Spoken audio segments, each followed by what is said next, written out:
Coming up on your EPFA News today, we revisit the recent launch of the EPFA Cup for this August. We hear from one of the teams already preparing for the EPFA Cup, and hear from another nation and the progress they made last year. We will hear from a sponsored participant on the Football for All Leadership program and two other new friends. And we will have a roundup of some of the news from our member nations. Welcome. This is EPFA News.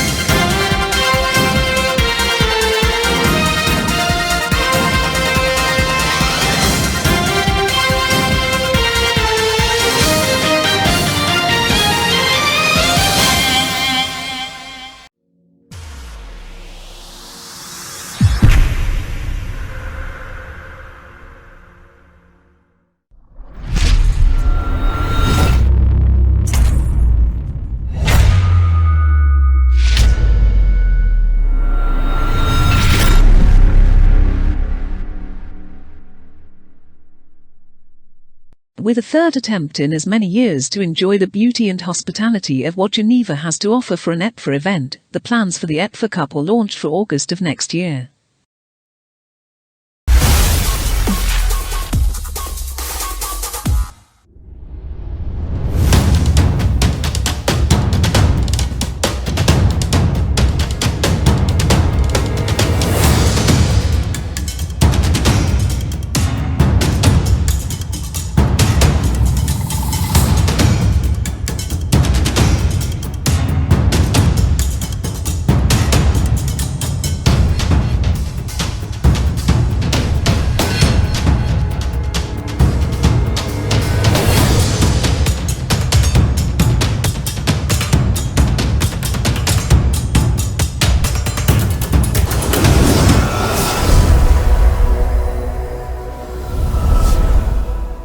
We are very excited at the prospect of the EPFA Cup taking place in Geneva next year.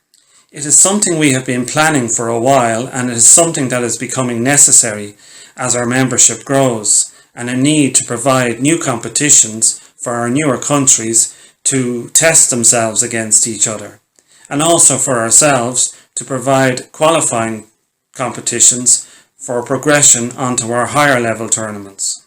It is also very rewarding to see many of the countries that we have helped and supported from the start now ready to step up onto the international stage.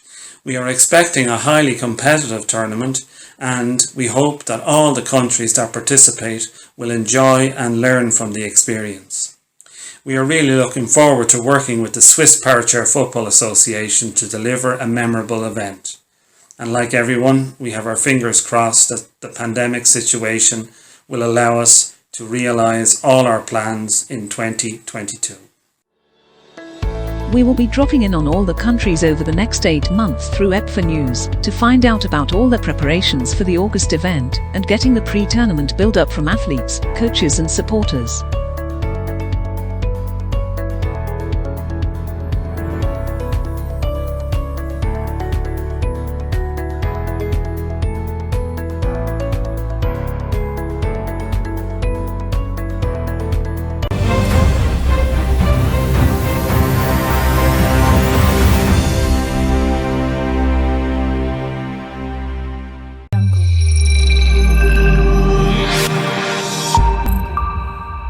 One of the countries that will feature in the EPFA Cup, Austria, had their first get-together since 2019 in August and a chance to start the preparations. Let's hear more. Hello, my name is Michael from Austria. I play Powerchair football since 2013 and I manage now Powerchair football in Austria. I play in national team and my local team is the Thunder Eagles from Aske, Vienna. I want to tell you something about our first trainings camp after Finland. It was nice to come back together after Finland to play again from all over Austria who may be considered for the next national team. It's good to play and train again after a 2-year break. Corona stilus 2020, so now we are back for the next tournaments. We had 3 training units a day. The first in the morning, which lasted 2.5 hours, then a longer lunch break to relax, and then in the afternoon a training unit with 2 hours, and in the evening after dinner 1 hour. We will play in 2 teams every day with different composition has been played. So we practice and we learned during the training day. Finland had brought us a lot because we saw how the top teams play and tried to improve in 2-on-1 situation and standards. We have planned that 12 players from all over Austria take part, but unfortunately, 1 player died shortly before the training camp week starts, and 2 could not take part, so we were only 9 players. And Michael Stride from Finland also acted as a coach and players to support Lea, so we were 10 players now. Our goalkeeper from Finland has unfortunately stopped to play power chair football, and so we had new faces. First time in the national selection. 3 of them are under 18 years old. So we hope that the BWM will take place next year, because then it will be very interesting which 8 players will make it into the squad. And I think that we have all improved compared to Finland. So the focus was clearly on training and playing a lot so that we could have fun with and in the game. But we also tried to make trips for team building, but unfortunately the weather hadn't cooperated with us and it started to rain heavily every day. But it was funny all in the rain to put on the rain clothes, and then we make mission report and went back to the camp.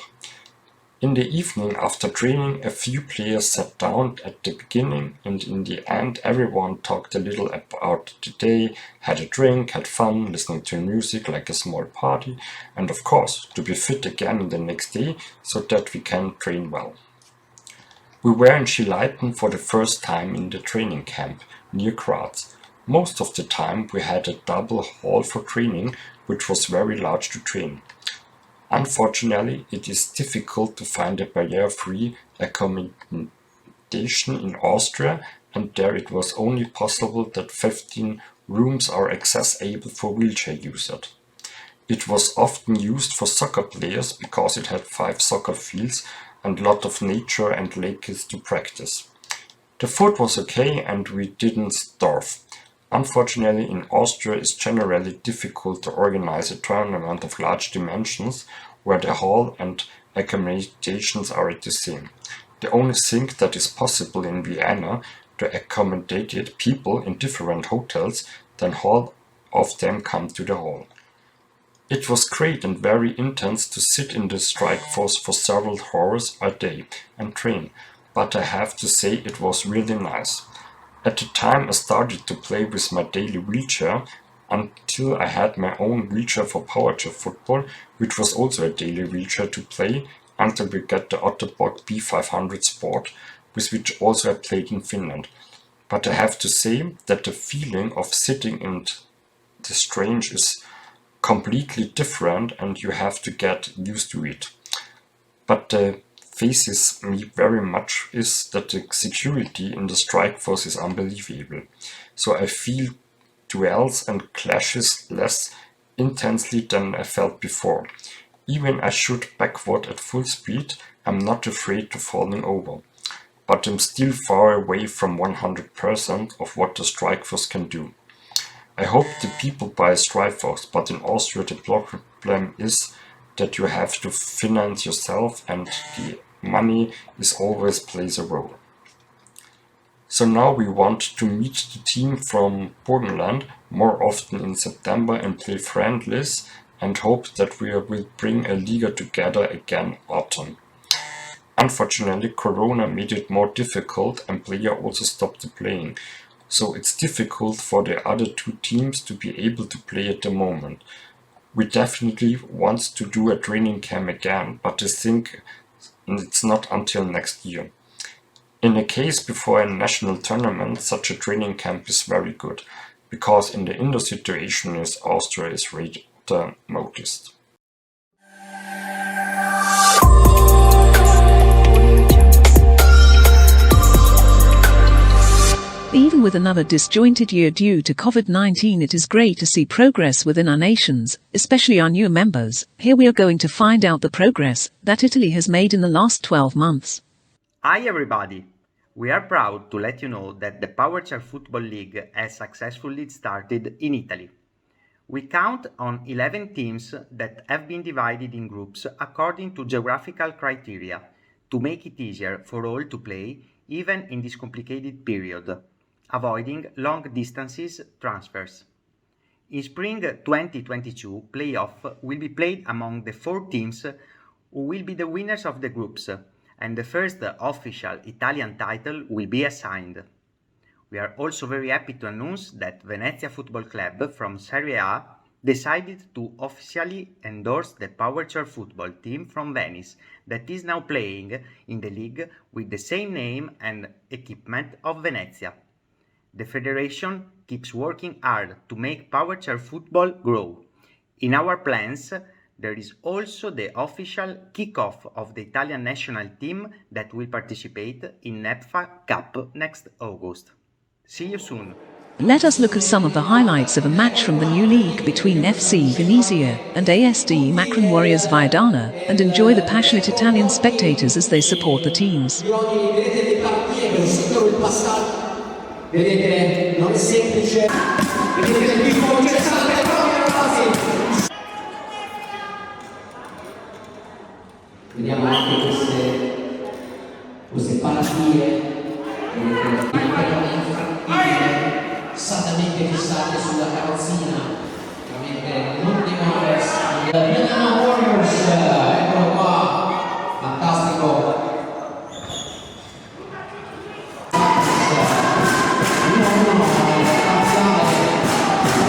Il contatto si combatte per questo pallone, fantastici, che si carica le gestioni di queste partite.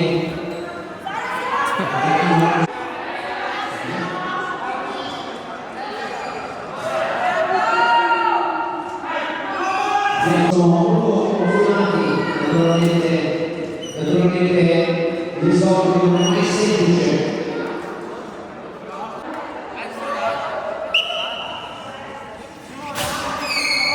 Questa grande giornata indimenticabile per tutti oggi.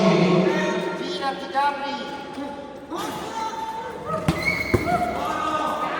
I comandi degli allenamenti, ok? Quindi questo capire anche chi sono un attimino, vediamo un attimino di lezionare.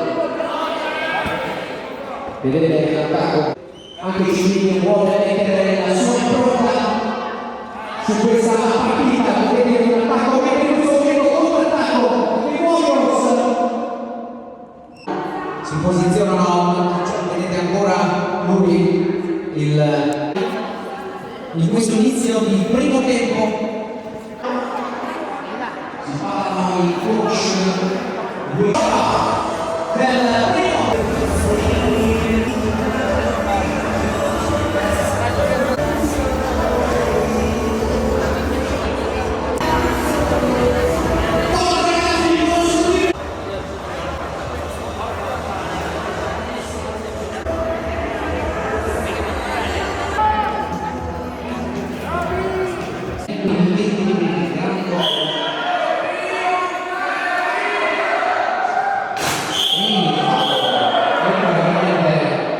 C'è stato una munizione di Mercury.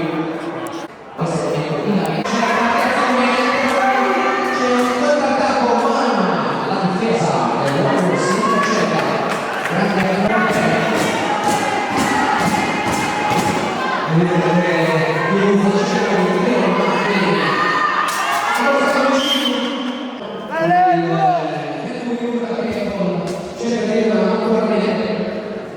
Naturalmente intercetta in Alenza e in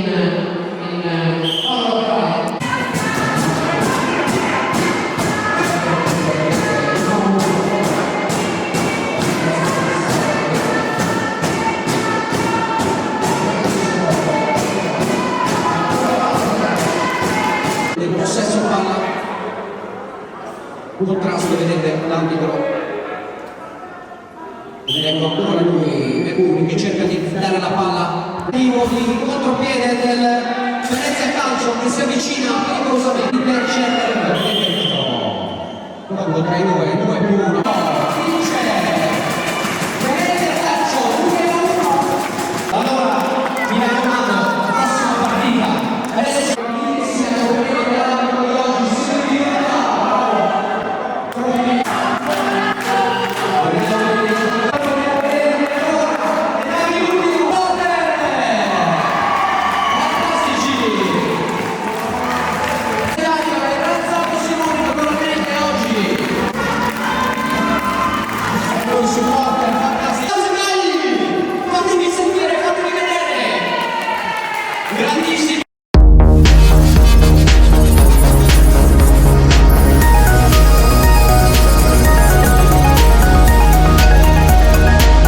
One of the highlights of the yearly schedule is EPFA's sponsorship of the Football for All Leadership program.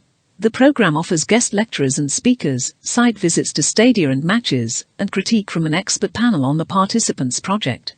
This year a sponsored participant was Michael Kiefler from Austria. Let us hear how he got on, and also an important part of the program is meeting new people from around the world, and we will meet 2 other participants from Portugal and Ukraine, who both have plans for powerchair football in their countries too. For me, the stadium visits were the highlights to see the difference between a rich club and one that doesn't have that many millions.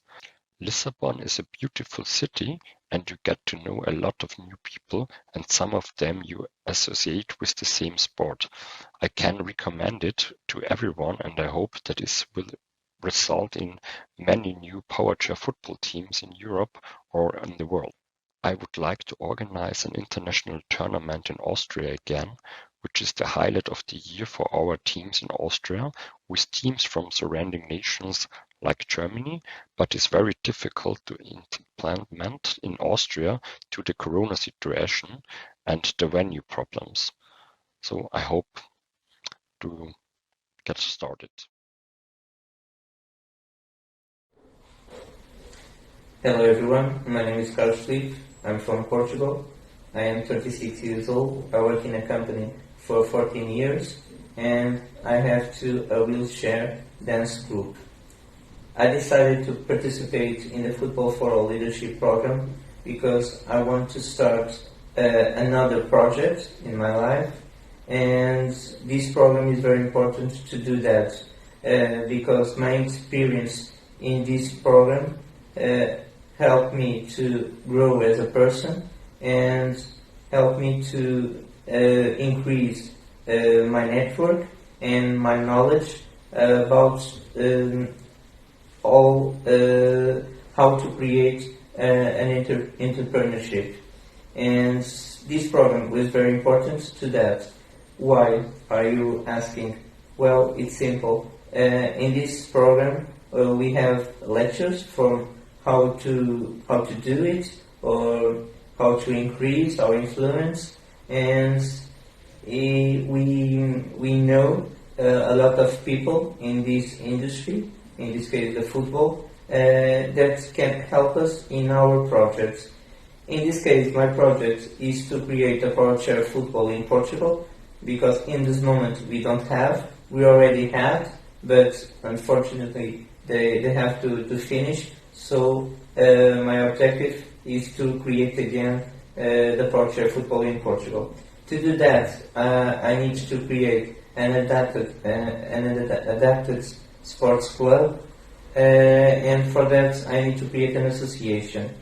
I will include my wheelchair dance group because I already have about 3 years. So I want to mix the wheelchair dance group with the powerchair football, and this program helped me how I can do this. And I think in the next 5 months my objective is to create workshops for people to know or to increase their knowledge about this kind of adapted sports. And basically that I will do in the next 5 months.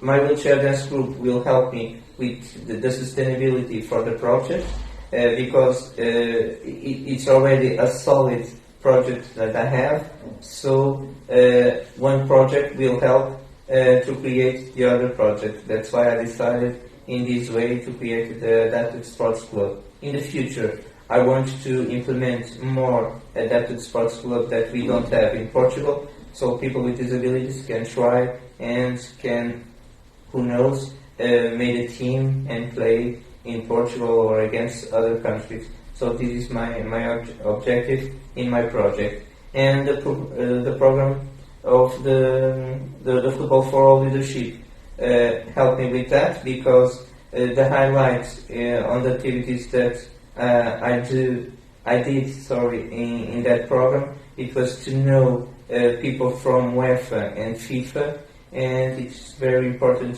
for me how I can increase this association that I will create.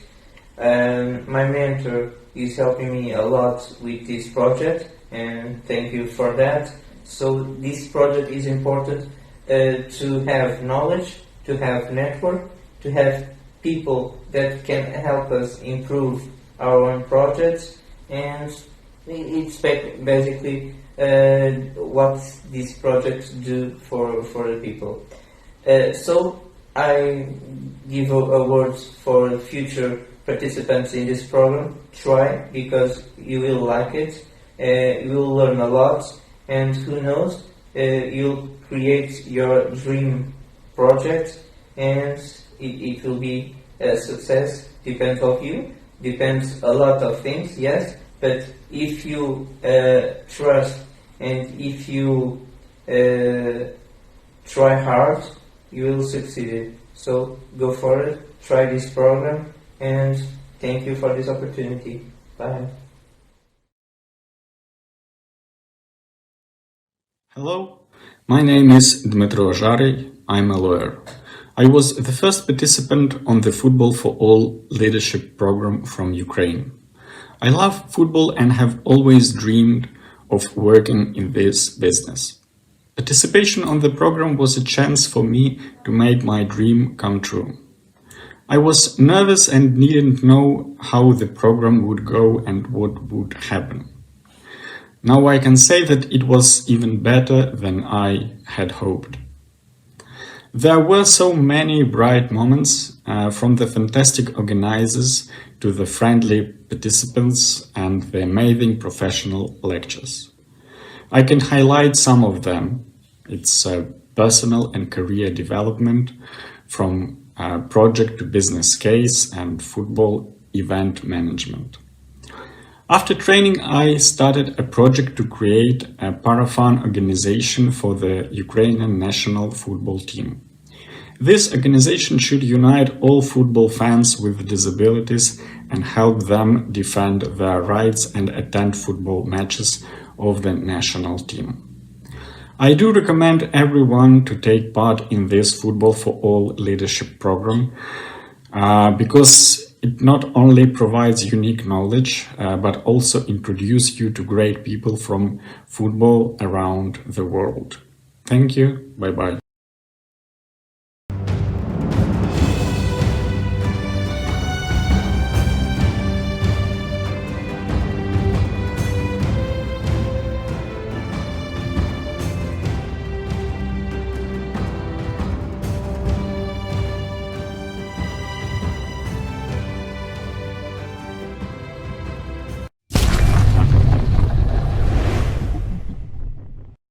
Denmark were able to get back to scheduling their national league with 3 rounds before the new year. Here is some action from the top 2 clash between Aarhus Rolling Devils and Aalborg.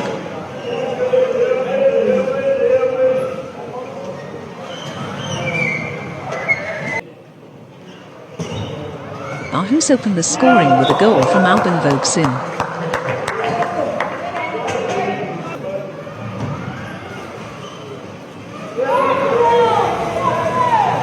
Aalborg soon found themselves 2-0 down after a breakaway from Farzad Nabizadeh.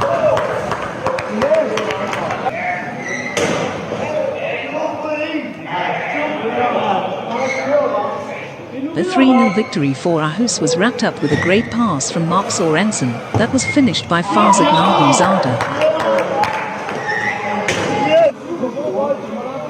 So at the close of the year, Aarhus Rolling Devils have a 6-point lead at the top of the table with the league set to resume early in the new year. There are also plans to livestream the games when the league resumes, as well as new sponsors coming on board for the league and also new sponsors getting involved with clubs. Let's hear more. Hey, I'm Eben Vognsen from Denmark. I'm playing for the Danish national team and Aarhus Rolling Devils. The biggest thing which was happened for my club Aarhus Rolling Devils this year, it is pretty clear that we have started a partnership with AGF, a big football club in Denmark.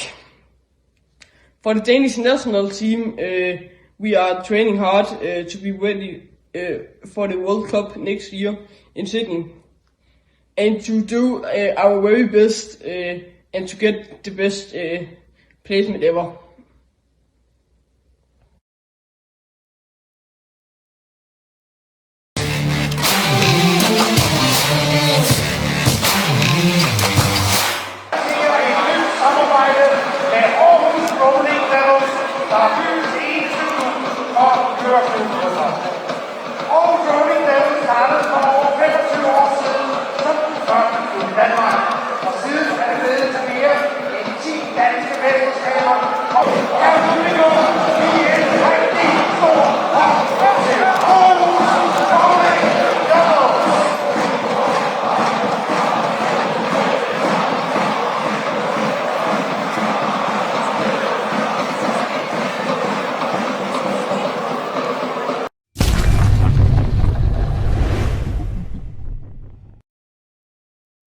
In England too, the national leagues were able to resume with Premiership and Championship weekends back in Nottingham. Here is a snip of the action from the streamed matches.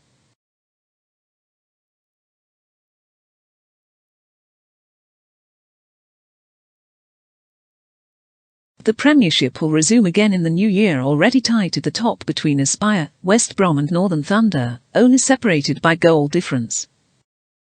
There was some great promotion of our sport by John Boulding and Chris and Colin Gordon, introducing some of the England team to Power Chair football, which was viewed by a sizable audience on social media channels.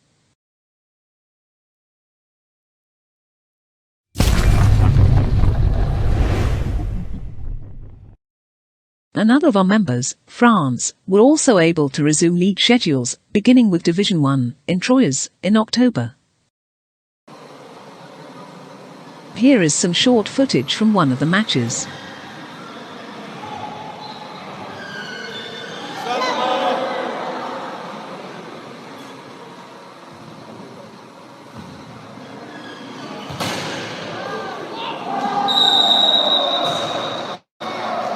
It is early days yet, with just one round, and different clubs having played more or less matches than others, but currently at the top of the table is Kirkpapi, who had a victory over the usual hot favourites, Ouch, in the first weekend. Scotland resumed their National League 2 just last month, and also featured some of the referees that had been trained at the Epford training course in October. Again, just early days, but it was Tayside Dynamos and Clyde Alba who took up where they left off from previous seasons, setting the pace at the top.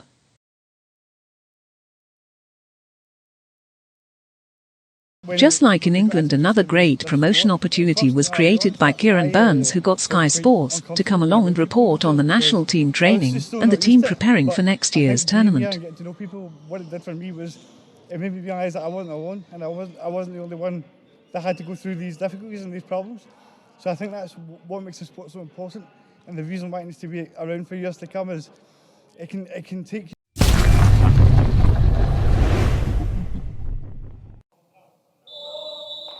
One of our members making so much great progress, Spain also has their 2021-22 season underway, and again some small coverage here from the matchday round in Granada. The league will resume in February with two teams currently on the same points at the top, but with one club with several games in hand, so it should be an interesting 2022.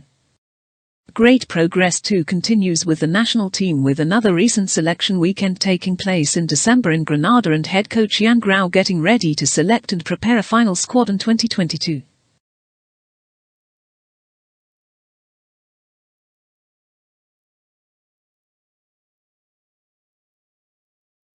Another great achievement in Spain was the classification clinic that took place in November in Alicante around the league weekend. Delivered by Head of Classification, Stuart Evans, a really good group of enthusiastic participants applied themselves to the theory and then the practical elements of the training course.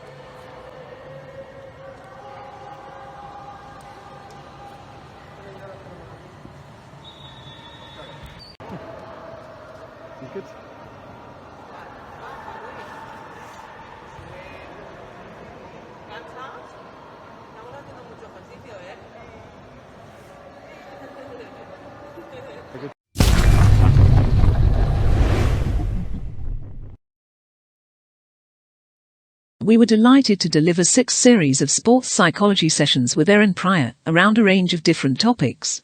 We plan to deliver some more in the new year, so watch out for news on these on our social media.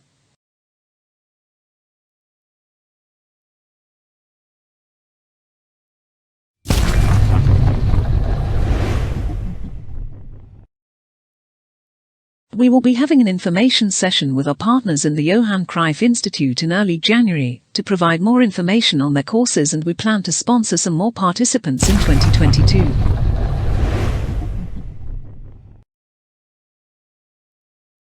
Finally, we were delighted to see the coverage of the exhibition match that took place in Belgium near the end of this year, and we are already working with the Belgian Football Association and the other stakeholders to build on the progress they are making to reignite powerchair football there, and we hope to see them back as members and in our competitions in 2022.